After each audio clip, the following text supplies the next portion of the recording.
Advisors are worried right now because boomers are from Mars and millennials, well, they're from Venus.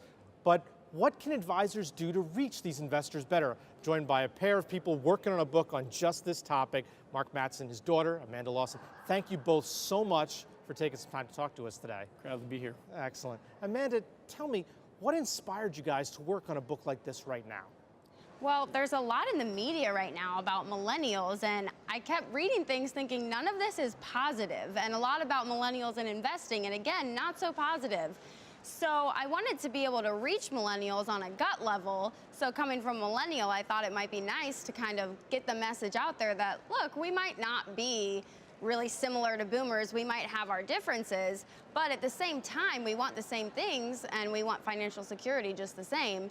And we are working on a way to get that message out there and reach everyone. Absolutely. Mark, what were some of the things you were surprised to learn as you guys worked on this? Well, I was surprised to learn that they actually do want help. Absolutely. They're thinking about their financial futures. They're not just focused on, the next day or just paying the bills. A lot of them are thinking about how can they make the world a better place? How can they get those first jobs? How can they start paying off their debt for college? Because a lot of them have to go into debt. And they really are motivated to make a difference. They have some challenges. A lot of them are having a hard time getting work, and some of them end up back in their parents' basement. But don't point to me. I'm not pointing at you. I'm saying I'm not in his basement. That's how and a lot of them do. So that's great. Amanda, what do you think? What are some of the big mistakes you find millennials make when they're managing their money? Well, they just don't manage it is Right. the biggest thing. I feel like most millennials don't budget appropriately. They don't even look at their finances. They hope that they can pay the bills and that's about it. And if we're gonna get ahead, we're gonna have to do a lot more than that, which it might start with budgeting, but investing is gonna be a major part. And a lot of them aren't turning to advisors. Mark, what can you do to change that behavior so that more millennials are working with advisors when it comes to their money? Well, it's a reality that they love technology, and they love in my day it was the computer. Now it's not even an iPad, and most of them work on their cell phones. So the smartphone really rules, and a lot of them are looking to, hey, let's just get online, let's trade, let's do a robo-advisor kind of gig.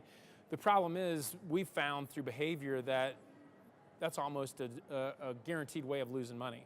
Because the problem is, even if you start off with a model with a robo-advisor or something else, it doesn't have the discipline. So we just went through a crash, a mini crash last week, and the market dived, and E-Trade and TD Ameritrade, they were hammered so bad that their sites closed down, which shows you that they're not disciplined.